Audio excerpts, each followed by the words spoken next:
Guys हम लोग आज पढ़ने वाले हैं टेंसेस से पहले। जैसे मैंने आपको बताया था कि इज एम आर कैसे यूज होता है, वाज वर कैसे यूज होता है, वैसे ही कुछ एक सिमिलर से यूज है हैज, हैव और हैड का यूज।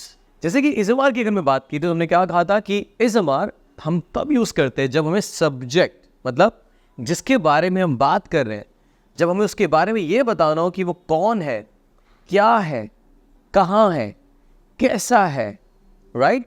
कौन है, क्या है, कैसा है, कहाँ है, उसकी विशेषताओं के बारे में बताते हैं। तो हम कर रहे थे सब्जेक्ट का यूज, इज एम आर का यूज और ऑब्जेक्ट का यूज। बिल्कुल सही, ही इज बोल रहे थे हम, वी आर बोल रहे थे। और जब हम इसी तरह की कंडीशंस को हम पास्ट के बारे में बात कर रहे थे तो हम वाज वर का यूज कर रहे थे। कुछ हम इस तरह से बोल रहे थे, मैं मार्केट में था यार, तो मैं के लिए आप बोल रहे थे आई, और पास्ट की बात को रिप्रेजेंट करने के लिए आप वाज वर में से चुनाव कर रहे थे। लेकिन वाज यूज कर रहे थे आप आई, ही, शी, इट, दिस या सिंगुलर के साथ में, और वर यूज कर रहे थे आप प्लूरल के साथ में, यू, वी, दे, दीज, दोस के साथ में। सो ही वॉज इन मार्केट, बात सही है। शी वॉज इन मार्केट, वो घर पर है, ही इज एट होम। आप देख रहे कि जैसे आप सिर्फ इंग्लिश के सेंटेंसेस सुनते हैं तो आपके दिमाग में है या ताती थे नहीं जाता है। इस बार सुना समझ आ गया सेंटेंस भाई कि प्रेजेंट की बात की जा रही है। जैसे मैं कहूँ कि मैं आपके घर पर हूँ, I am at your home, am से मैसेज चला गया आपके पास प्रेजेंट का। He was my friend, he was से सुनते ही आपके दिमाग में चला गया मैसेज की पास की बात की जा रही है। इसका मतलब समझे, इन हेल्पिंग वर्ब्स के जरिए ही हम ये समझ सकते हैं कि किस सेंस में, किस टाइम में और किस इमोशन के साथ किसको कहा जा रहा है। जैसे कि आप इस और वाज वर्ब में देख पा रहे हैं, वैसे ही आने की सारी हेल्पिंग वर्ब्स में देखने को मिलेगा। जैसे कि आज हम सीखने वाले हैं हैज हैव के साथ में। हैज हैव एक प्रेजेंट की हेल्पिंग वर्ब है जिसमें कि जब सब्जेक्ट के पास कुछ हो, सब्जेक्ट मतलब he, she, it, I, we, you, they, these, those, जो भी सब्जेक्ट है जिसके बारे में हम बात करते हैं। आई, सामने वाला you, person male he, female she, पास में कोई चीज एक, अगर हुई तो दिस, दूर हुई तो दैट, ज्यादा हुई तो दीज, दूर हुई तो दोस। ऐसे ही आई हैव लगेगा फिर अब, मतलब आई एम मतलब मैं खुद हूं कुछ, right? I am Harinder Singh, I am Harry बोलते जैसे मुझे, तो I am Harinder Singh, I have Harinder Singh. दोनों में डिफरेंस क्या है? आई एम का मतलब हुआ कि सब्जेक्ट खुद कुछ है, क्योंकि इस एम आर वही यूज होता है कि जब सब्जेक्ट के बारे में बताना हो कि सब्जेक्ट कुछ है, उसके पास वो कौन है, क्या है, कैसा है, कहाँ है, उसकी विशेषताओं के बारे में। और हैज यूज होता है जब सब्जेक्ट के पास कुछ हो। बच्चे, सब्जेक्ट कोई भी हो सकता है। रमेश के पास किताबें हैं, रमेश किताब है। डिफरेंस समझ पा रहे हो? रमेश इज अ बुक, सो इससे मैसेज गया कि वो खुद है वो किताब। Ramesh has a book, Ramesh के पास एक किताब है। तो इसका मतलब जब सब्जेक्ट को आपको यह बताना हो कि सब्जेक्ट के पास कुछ है, उसके पास कुछ पोजेस करता है, वो कोई क्वालिटीज हो या चीजें हो या फिजिकल एबिलिटीज हो, उसके लिए वो हैज और हैव का यूज करने वाला है। जैसे कि वो मेरा दोस्त है, ही इज माई फ्रेंड, इसका मतलब मैं ही की बात कर रहा हूं, वो है जो इज रिप्रेजेंट करेगा। वो उसका एक दोस्त है, उसका एक दोस्त है, ध्यान रखना। He has a friend, difference साफ है। इज एम आर सब्जेक्ट खुद कुछ हो, और हैज जब सब्जेक्ट के पास हो। कितना आसान है ना? मेरे पास नॉलेज है, आई हैव नॉलेज। मेरे पास आप लोगों का प्यार है, आई हैव योर लव। मेरे पास वैल्यूज है, I have values.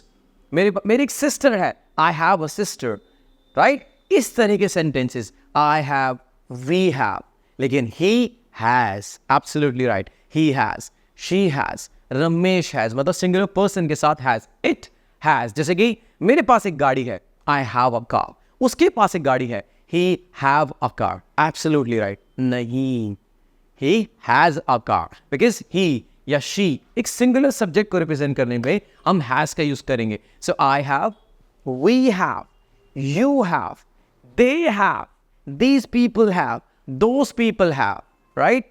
My father has, my sister has, that girl has, that boy has, it has, this house has, this car has, I have a camera, I am a camera।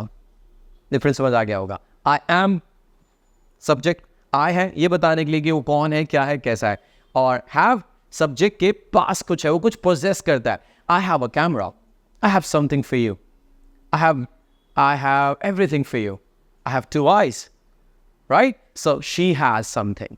She has long hair. She has knowledge. She has skills. Right? She has friends. That person has something to eat. मेरे पास कुछ है. I have something to show you. इस तरह के example हम has have में use करते हैं. Is that okay? नेगेटिव में क्या होगा? हैज हैव के बाद नॉट लगा दीजिए. I have not, he has not, that person has not. Is not वो खुद नहीं है, हैज नॉट उसके पास नहीं है, और हैज हैव आगे लेके जाए तो सेंटेंस होगा interrogative. Right? Have you. Is that okay guys? So ये है हैज हैव की ताकत और ये है इज़मार की ताकत. इज़मार में जब सब्जेक्ट के बारे में बात करेंगे, सब्जेक्ट कौन है, क्या है, कैसा है, कहाँ है, उसकी विशेषताओं के बारे में. और जब हैज हैव यूज करते हैं तो उसका मतलब सब्जेक्ट के पास कुछ है. हमेशा ध्यान रखना, सब्जेक्ट कुछ क्वालिटीज को पोजेस करता है, सब्जेक्ट के पास कुछ है. जैसे कि मैं कहूं कि Ramesh has a car. That car has 3 windows. That car has 3 windows. फर्क समझ आ रहा है? जैसे कि I have a pen and it has an ink. मतलब मेरे पास एक पेन है, उसमें इंक है. It has ink in it. ऐसे भी बोला जा सकता है. I have a pen. समझ आ रहा है? I have long hair. मेरे बाल लंबे हैं. Right? I have 3 brothers, 5 sisters, and कुछ भी बोल सकते हैं इस तरह के sentences. Right or not? So I have, we have, they have, you have, she has. ध्यान रखना, she has. Right? Possess करते हो, subject के पास कुछ हो, has have. Ismar, subject खुद कुछ है. Is that okay? वो ismar है. अब हम सीखेंगे हैड के यूजेस. जब सिमिलर सेंटेंसेस को जब आपको पास्ट में बताना हो कि सब्जेक्ट कुछ पोजेस करता है, सब्जेक्ट के पास कुछ है, तो आप हैज हैव यूज कर रहे हो. जब सब्जेक्ट के पास कुछ था तो आप यूज करते हैं हैड. जैसे कि मेरे पास नॉलेज है, आई हैव नॉलेज. मुझे नॉलेज थी इस चीज की, आई हैड नॉलेज. मेरे पास कंप्यूटर था पहले, I had a computer earlier. Right or not? मेरे लंबे बाल थे, I had long hair. Right or not? इस तरह के सेंटेंसेस हम हैड में यूज करते हैं. जैसे कि मेरे 2 भाई थे, आई हैड 2 ब्रदर्स. मेरे 2 भाई हैं, आई हैव 2 ब्रदर्स. डिफरेंस समझ पा रहे होंगे. जब सामने वाले को आप इंग्लिश में बोलते हैं I have, we have, you have, they have, तो आप बताना चाहते हैं कि सब्जेक्ट के पास कुछ है. और जब आप बोलना चाहते हैं कि सब्जेक्ट के पास कुछ था, तो आप हैड यूज करते हैं. ध्यान रखना, हैड सिंगुलर और प्लूरल की कंडीशन को नहीं देखता है. चाहे सिंगुलर हो चाहे प्लूरल हो, सब जगह ही हैड आ सकता है. Is that okay? जैसे कि मेरे पास एक गाड़ी थी, आई हैड अ कार. मुझे समझ थी इस चीज की, आई हैड एन अंडरस्टैंडिंग. मेरा एक दोस्त था, आई हैड अ फ्रेंड. राइट? मेरी कल छुट्टी थी, आई हैड अ हॉलीडे. मेरी आज छुट्टी है, I have a holiday. I am a holiday. Difference समझो, आई एम अ हॉलीडे, मैं खुद छुट्टी हूं. सेंस नहीं बनता इस बात का, क्योंकि इज़मार तब आता है जब हम सब्जेक्ट के बारे में बताते हैं, कौन है, क्या है, उसकी विशेषताओं के बारे में. ऐसा जब सब्जेक्ट के पास कुछ पोजेस करता हो, चाहे फिजिकल हो चाहे मेंटल हो. जैसे कि मेरे पास समझ है, आई हैव अंडरस्टैंडिंग. मुझे नॉलेज है, आई हैव नॉलेज. मेरे पास कुछ है, आई हैव समथिंग. मेरे पास कुछ था, आई हैड समथिंग. मेरे बाल लंबे थे, आई हैड लॉन्ग हेयर. उसकी कल छुट्टी थी, he had a holiday yesterday. समझ पा रहे? उसके पास एक जॉब थी, ही हैड अ जॉब. समझ आ रहा है आपको? उसके he had a computer, he had a class. सब इस तरह के सेंटेंसेस हैड. इसमें भी सेम, नॉट हैड के बाद और इंटरोगेटिव में हैड पहले. अब मैं आपको सिर्फ 2 मिनट के अंदर समझाऊंगा कि हम एक और यूजेस होता है नेगेटिव सेंस में. जैसे कि हम बोलते हैं ना, आई हैव नॉट मनी, हम बोल सकते हैं आई डू नॉट हैव मनी. मतलब हम डू नॉट का यूज भी कर सकते हैं और डज नॉट का यूज भी कर सकते हैं. उसके बाद लेकिन जब हम डज नॉट लगा देते हैं तो हमें स्पेशली हैज लगाने की जरूरत नहीं है, क्योंकि डज नॉट सिंगुलर को रिप्रेजेंट करने के लिए आ गया है, तो हम हैव यूज कर सकते हैं. जैसे कि मेरे पास पैसे नहीं है, आई डू नॉट हैव मनी. जैसे आप बोलेंगे आई हैव नो मनी, बोल सकते हैं आप आई डू नॉट हैव मनी. उसके पास पैसे नहीं है, ही डज नॉट हैव मनी. इसको इंटरोगेटिव में, do you have money, do you have something, does he have something. इसका मतलब जब डू डज आ रहा है तो हैज का कॉन्सेप्ट खत्म हो जाता है, क्योंकि डज सिंगुलर को रिप्रेजेंट करने के लिए आ चुका है, ही शी इट के साथ में और सिंगुलर के साथ में, और डू आता है आई बी यू दे के साथ में. तो I do not have, he does not have, has नहीं, does not have. Is that okay? Do does आगे ले गए. Do you have money? Do you have something? Do you have knowledge? Do you have a class? Do you have subscription of any of the online platform? Do you have something to eat right now? Does he have something to eat? Does he have knowledge about this? Does he have keys? Does he have a car? Do they have a car? Do I have a car, do you have a car, right? ऐसे बोलते हैं. How much money do you have, how much कितना पैसा है तुम्हारे पास, how much money do you have, how many friends do you have, how many jackets do you have, how many jackets does he have. Absolutely right. Does आया क्योंकि हम singular की बात करें, ही के बाद हैव. ध्यान रखना, I have, I do not have, he does not have. Interrogative. Do you have? Does he have? Do they have? Does that person have? Does that girl have? Singular does. लेकिन दोबारा has नहीं आता है, have ही आता है क्योंकि does singular represent करने के लिए आ चुका है. Similarly had के साथ यूज होता है did not. जैसे कि आप बोलते हैं I had knowledge, मेरे पास knowledge नहीं थी.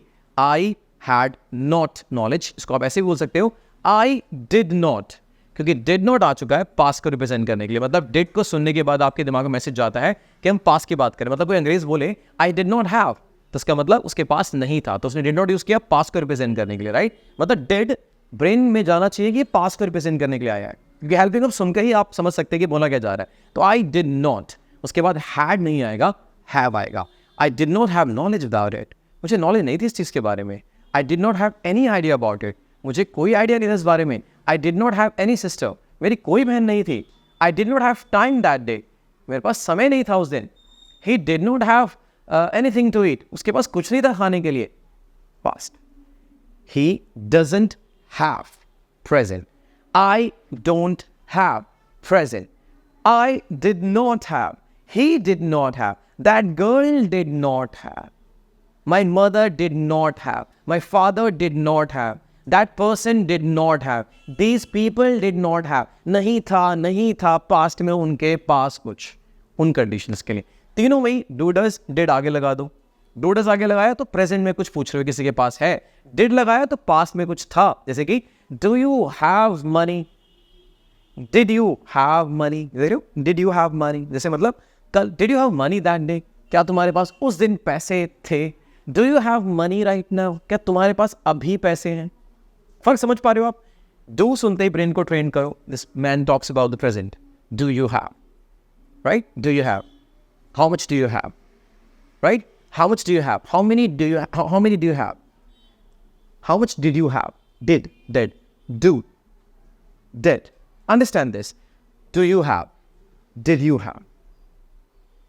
You get it? So when you say how much do you have, how much knowledge do you have about computer, how much knowledge do you have, पहले कितनी नॉलेज में तुम्हें knowledge थी computer की. How much knowledge did you have. So you see the difference now. Do you have, did you have, does he have. Does singular लेकिन present ही है, singular का प्रेजेंट नहीं है. Is that okay guys? So ये है कुछ uses has, have और हैड.